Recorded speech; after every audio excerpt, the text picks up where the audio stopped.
کبھی کبھی ہر چیز ہونے کے باوجود کچھ بھی نہیں ہوتا۔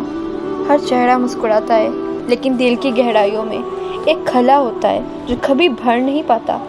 تمہارے چہرے میں تمہارے شبنم سے بھرے آنسو، لوگ سمجھتے ہیں تم بالکل ٹھیک ہو، بالکل، مگر تمہیں لگتا ہے یہ دنیا تمہیں سمجھ نہیں سکتی، تم اکیلے ہو، اور وہ درد کچھ ایسا ہے جو ہر وقت ساتھ رہتا ہے۔ ہمارے آس پاس لوگ ہیں، سب کی اپنی دنیا ہے، ہر شخص اپنی مشکلات میں اتنا ہی غمخوار ہے، پر کیا ہم نے کبھی اپنے دل سے یہ سوال کیا ہے؟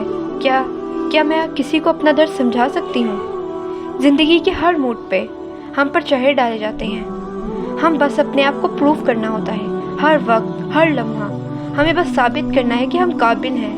ہمارے لیے دنیا ایک کمپٹیشن بن گئی ہے اور ہر وقت خود کو اس ریس کے پیچھے سمجھتے ہیں، اور جب سب اپنی جگہ ٹوٹ رہا ہوتا ہے ہم خود کو دیکھتے ہیں اور سوچ رہے ہوتے ہیں کہ سچ میں کچھ بھی نہیں کر سکتا۔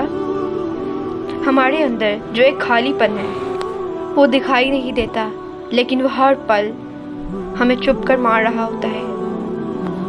اللہ تعالیٰ قرآن مجید میں فرماتا ہے وَإِذَا مَرِضْتُ فَهُوَ يَشْفِينِ، اور جب میں بیمار ہوتا ہوں تو وہی مجھے شفا دیتا ہے۔ اللہ کی رحمت کے لیے ہر درد میں شفا ہے۔ ہمارے دل میں جو جھنجھرو ہے وہ ہر وقت گنگناتا ہے۔ ہم سچ میں کس سے بات کر سکتے ہیں؟ جب دنیا ہمیں نہ سمجھے تب اللہ کا ایک الفاظ میں ساری سمجھ ہے۔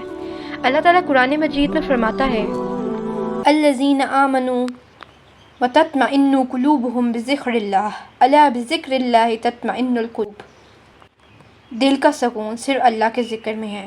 ہمارے ہر غم، ہر درد کا علاج اللہ کے ذکر ہے، اور اگر ہم ہمارے پیارے نبی صلی اللہ علیہ وسلم کی بات کریں، جب ان کے دل میں غم کا ایک گہرا سمندر تھا، پھر بھی اللہ نے انہیں بتایا اگر تم رو رہے ہو تو سمجھ تمہیں مجھ سے سب کچھ ملنے والا ہے۔ صحیح بخاری کی حدیث میں آتا ہے مسلمان کو جو ڈر، رکاوٹ، تکلیف، دکھ یا پریشانی پہنچتی ہے، حتیٰ کہ جو کانٹا بھی چبھتا ہے، تو اللہ اس کے بدلے اس کے گناہ مٹا دیتا ہے۔ نبی کریم صلی اللہ علیہ وسلم کی صبر اور توکل کی مثال ہمارے لیے ہے۔ سجدہ، اللہ کے ساتھ کھلی باتیں۔ جب ہم اتنا تھک جاتے ہیں کہ رکنا چاہتے ہیں تو اپنی آنکھوں سے اپنے خود کو درد کو بہنے دو۔ سجدہ وہ وقت ہے جب تم اللہ سے اپنی کہانی سناتے ہو۔ اللہ قرآن مجید میں فرماتا ہے وَاعْبُدْ رَبَّكَ حَتَّىٰ يَأْتِيَكَ الْيَقِينُ، جس کا ترجمہ کچھ یوں ہے اور اپنے رب کی عبادت کرتے رہو جب تک تمہیں موت نہ آ جائے۔ اللہ کے ساتھ اپنے رشتے کو گہرا بنا لیں۔ کبھی آپ نے سجدے میں اپنے آنسو گرائے ہیں؟ جب ہم نے اپنی زندگی کا ہر غم اللہ کے حوالے کیا ہو تو وہاں ہمیں سچ کا سکون ملتا ہے، جہاں ہمیں اور کچھ نہیں چاہیے۔ صحیح مسلم کی حدیث ہے کہ بندہ اپنے رب کے سب سے زیادہ قریب اس وقت ہوتا ہے جب وہ سجدے میں ہوتا ہے۔ ہمارا سب سے پیارا پل اللہ کے ساتھ اس کے سب سے قریب سجدہ ہے۔ حرام سے درد بھرتا ہے۔ دنیا ہمیں کہتی ہے بس چپ جاؤ۔ یہ درد سب کچھ بھولنے کے لیے اپنے آپ کو کھویا رکھنا ضروری ہے، اور ہر دفعہ جب تم یہ راستے اختیار کرتے ہو وہ تمہیں اور زیادہ ایک چھتری کی طرح اڑاتا ہے۔ تمہیں سب ٹھیک ہو جائے گا۔ حدیث میں آتا ہے جو حرام میں سکون ڈھونڈتا ہے اس کا سکون بڑھتا نہیں بلکہ وہ اس سے دور ہوتا ہے۔ جب ہم حرام راستے پر چلتے ہیں تو ہم اپنی اصلی سکون کو کھو دیتے ہیں۔ سکون کی راہ، نماز ہمارا سب سے بہترین علاج۔ اللہ کا ذکر ہمیں رات کے اندھیروں سے روشنی کی طرف لے جاتا ہے۔ سورہ دہا نبی کریم کی اداسی کا علاج۔ اگر نبی کریم صلی اللہ علیہ وسلم کا دل جو غم سے بھر گیا تھا اس کا علاج اس سورہ میں تھا تو ہمارا بھی علاج ہوگا۔ اچھی کمپنی، ہم کس سے بات کر رہے ہیں؟ ہمارے آس پاس کے انوائرمنٹ ہمارے اندر کے سفر طے کرتا ہے۔ اسکرین ٹائم کو کم کرو۔ تمہیں دنیا کی سب سے اثردار اور ضروری بات سنی ہے، اپنی زندگی کو قدر کرو، دنیا کو نہیں۔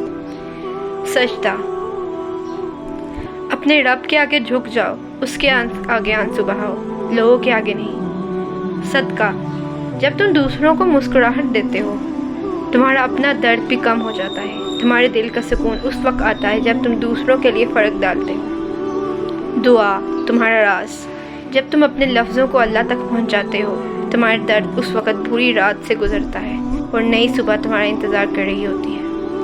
تم اکیلے نہیں ہو، تمہارا رب تمہارے ساتھ ہے۔ دنیا جو تمہیں سمجھ نہیں رہی، وہ اللہ تمہیں بے حساب سمجھتا ہے۔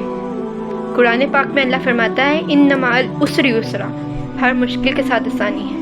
تم اگر رو بھی رہے ہو، اگر تم تھک کر رکے بھی ہو، اگر سب کچھ ختم ہو رہا ہے، تو اللہ کا وعدہ ہے میں کبھی تمہیں اکیلا نہیں چھوڑوں گا۔